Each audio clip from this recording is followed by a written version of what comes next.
I've been thinking a lot about why certain spaces instantly relax people. I don't actually think coziness is about decor. In fact, I think it's about whether a space allows your body to relax. And I started noticing that really clearly up here at this Colorado cabin, especially in this snowy May weather, when everyone naturally slows down a little. I don't think it's random that people are obsessed with cozy spaces right now. And when I spent the time to identify what makes this space objectively cozy, this is what I came up with.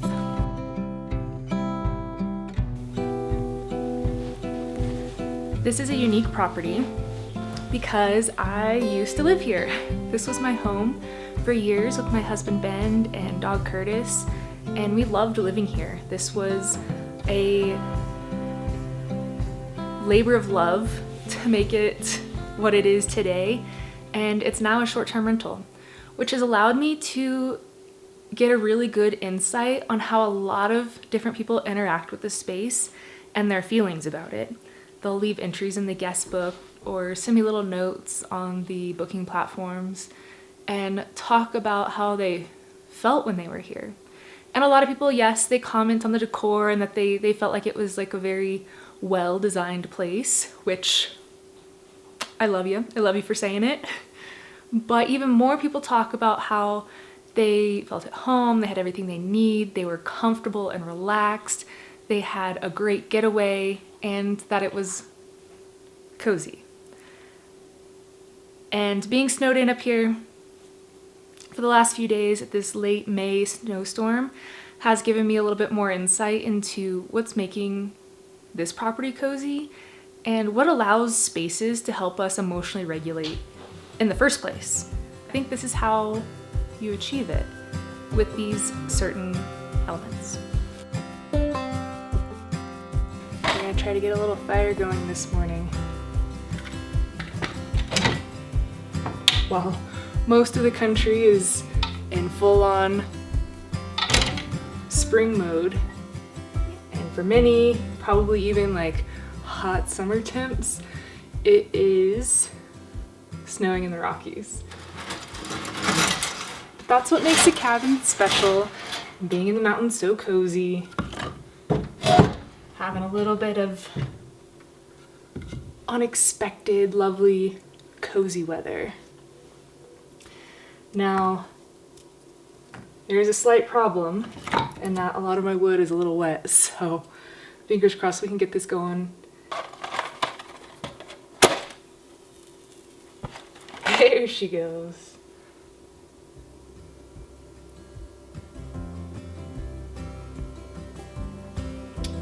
All right, we'll give that a minute.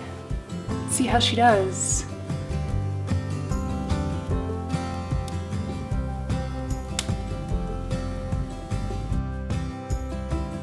So many of us are chasing cozy because we're overstimulated. We're overwhelmed. Everything's noisy. We feel like we have to be productive all the time, and there's not a lot of places to rest. Even in your own home, you have to be listening to a podcast. You have to be getting as much work done as possible. At least that's how I feel in my life, and I know a lot of other people must feel that way too, because we're all running a little bit on E.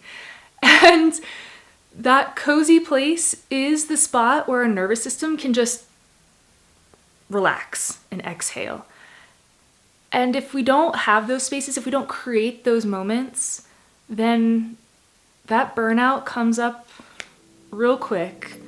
And now all of a sudden we're snapping at people, we're not our best selves, because that rest is really important. Permission is key to coziness. For example, this couch invites a lounge. It invites you to lean back, kick up your feet, put your feet on the coffee table, on the footrest, on the chase. There are options. As opposed to if I was at my grandparents' house in their living room, I'm going to feel like I have to sit on the edge of the couch, upright back, while we have like a nice discussion and visit. That's just how their living room is set up. It feels a little bit precious. It feels like you can't put your feet on anything. It feels like you probably shouldn't put your mug on the coffee table because it's pristinely polished.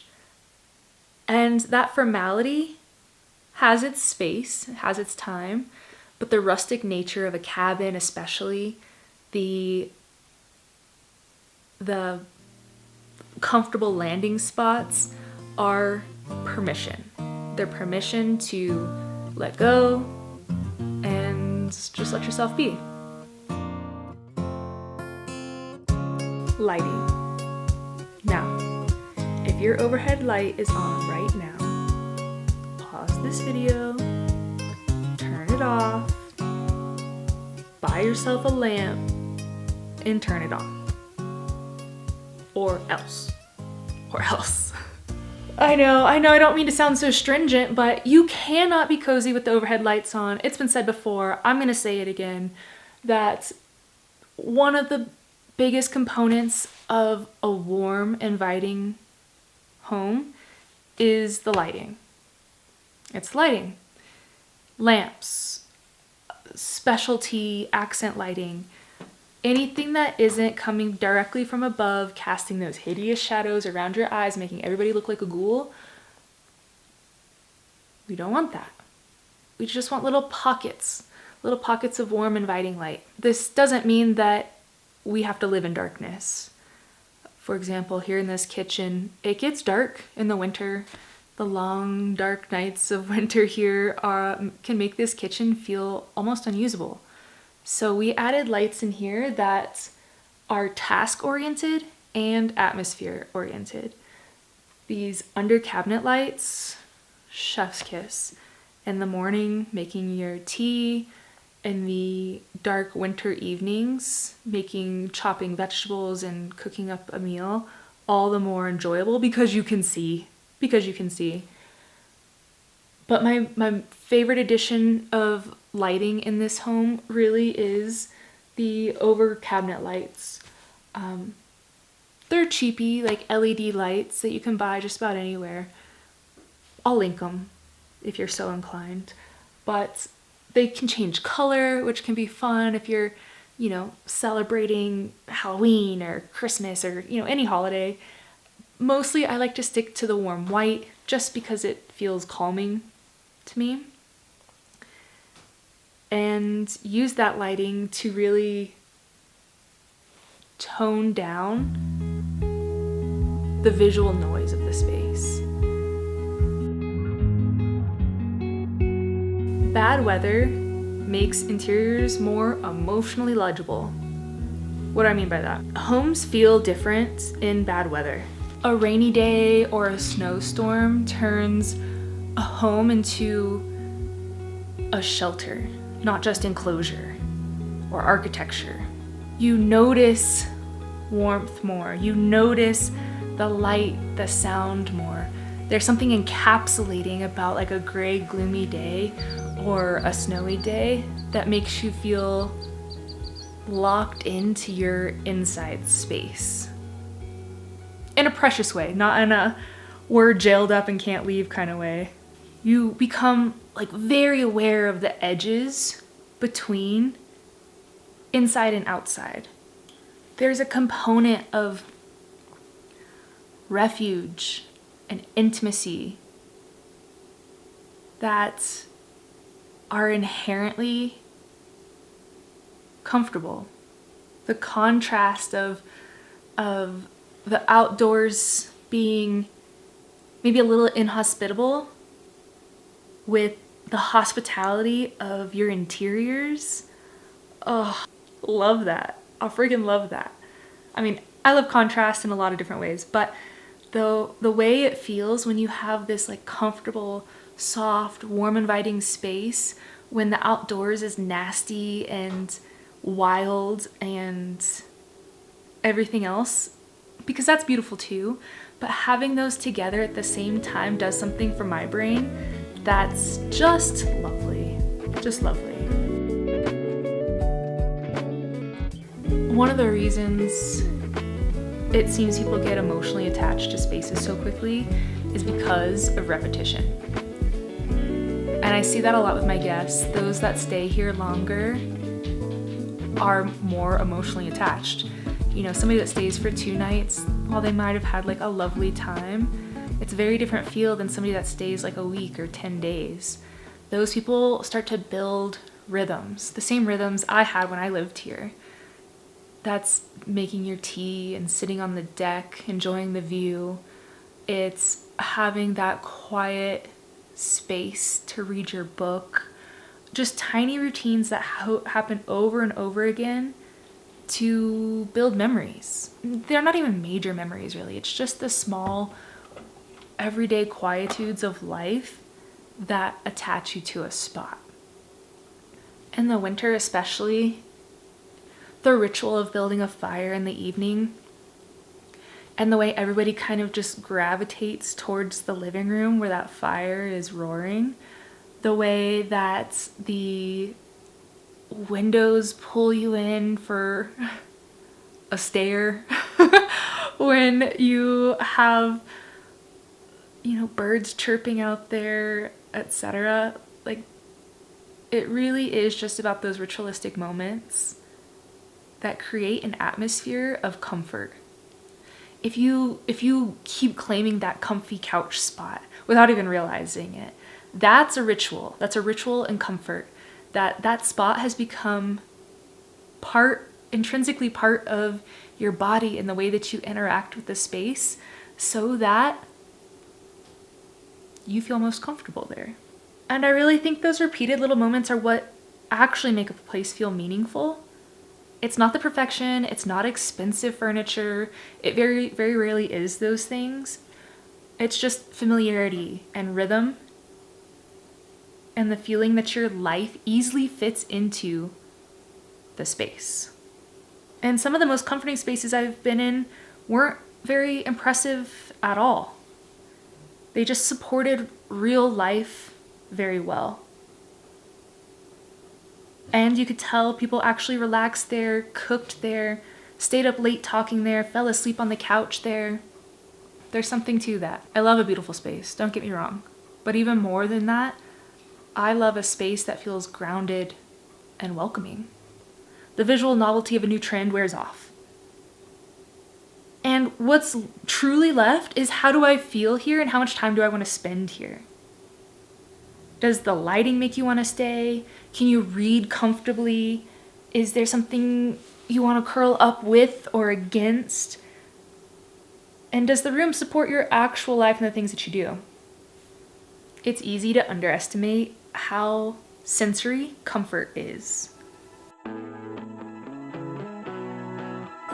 Sound. Sound is a big one.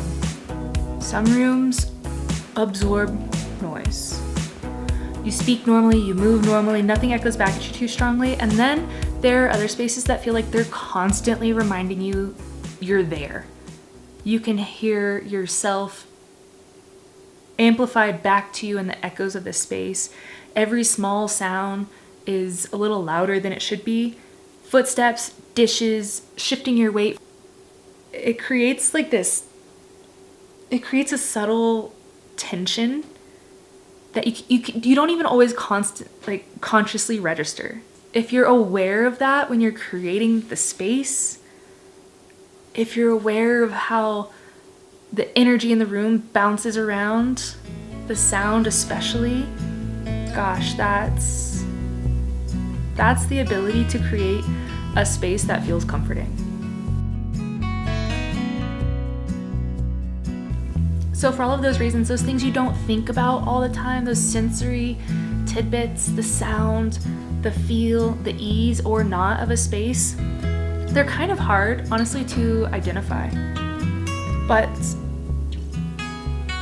the best moments in a space are usually the ones where you stop noticing the space itself. You're not noticing any of those things.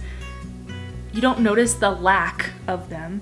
You're not evaluating it. You're just inside of it, reading, thinking, resting, being in your brain, being in your hobbies, whatever they may be. And you're not aware of being in a designed environment, you're just present. All wrapped together, I don't think this is about cozy design and the way it's usually talked about. I feel like it's more basic than that, more human. Like, whether a space helps you stop bracing for a second. Because most of us, dude, I feel we're slightly on edge all of the time without really noticing it. So many of my friends and I, we notice that we have tight jaws. Why are we clenching? What are we so anxious about? And it's just modern life. And certain environments interrupt that pattern. And this is one of them. Being in the mountains in Colorado, being in a thoughtful, cozy cabin lets my jaw relax. So when I hear from my guests that they had a lovely time, that the decor was great, that they really connected with their friends and family, I think what they're really responding to is that the space feels good. Not that it really looks a certain way, but that it lets them exist a little bit more fully and a little bit more easily. Here's what you don't notice about cozy spaces: invisible labor. Exactly what it sounds like. This doesn't really show up in how people talk about interiors, but it's so important. The only way you can have a cozy space is if somebody is working for it. It's the ongoing attention it actually takes for a space to feel the way it feels. Small, consistent upkeep keeps the place fresh, clean, warm. It's the kind of stuff you stop noticing because it becomes part of how a place feels. But if you miss it, you notice. I think when people describe a place as cozy or comfortable, they're really responding to the result of that care and attention. Not just the design decisions themselves. Atmosphere equals care. Care equals atmosphere. Works both ways. Things being reset, cleaned, maintained, taken care of, laundered, the wood pile being restacked, the fireplace being cleaned out, the little leaky drip under the kitchen sink being fixed. All of that care introduces warmth. It's a lot of little gestures that make one big grand gesture so that you don't have to think about anything. This is the myth. Effortless. Don't let it fool you. If something looks or feels effortless, it's almost guaranteed that somebody put a ton of effort so that it felt and looked that way for you. Now, sometimes you're that person. Sometimes I'm that person. And it takes a lot of work to make sure that something feels cozy and delightful for your kids, for the guests in your rental, for your husband when he comes home from work, if that's your jam. And when you're designing, you can create those spaces that maybe are just a little bit more effortless. The hard countertops that are easy to wipe clean, the lighting that you can adjust to your mood, the comfortable footstools so you don't have to drag around a poof for your comfort needs. These systems support how people actually move through these spaces and utilize them. And that's why you only notice it when it's missing. I know this feels a little counterintuitive for an interior design channel, but care really is behavioral, not decor. I used to think of design mostly as visual decorations, specific surfaces and textures, and yes, those things have meaning, but they work in tandem. It's not just how a space looks, it's how it's maintained. It's so silly. It's so silly.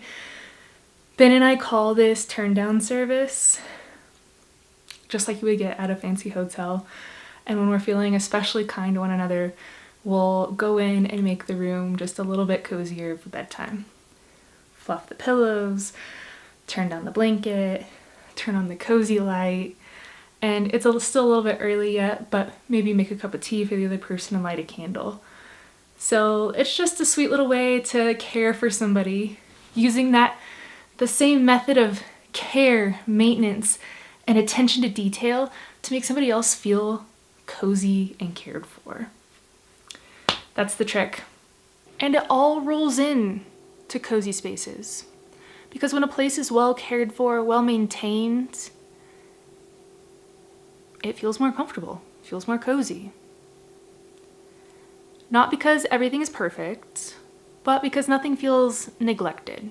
There's a big difference between a space that's styled and one that's tended to. And this, if you're on a $0 budget, is the best advice I can give you. You don't need to go out and buy anything to make your home more cozy. If you bought a lamp, I wouldn't be mad at you. But you don't have to. The best thing you can do for a cozy space is to spend 20 minutes going around and giving it a little maintenance, a little love. I know, not our favorite. Hey, that's a step forward. That's a step towards cozy and comfortable. I think what I'm realizing is it's not a single design choice that makes a place feel the way it does. It's just ongoing attention, small corrections, things being noticed and adjusted. It's really that observational design. Are you observing how the space is being used and interacted with and designing around that? This is 100% the unglamorous part of cozy spaces. But if you want cozy, I don't know if you can use that word like that, but I'm gonna. If you want cozy, you have to do it. You have to do it. It's literally just showing that you gave a little bit of forethought and effort. That's all.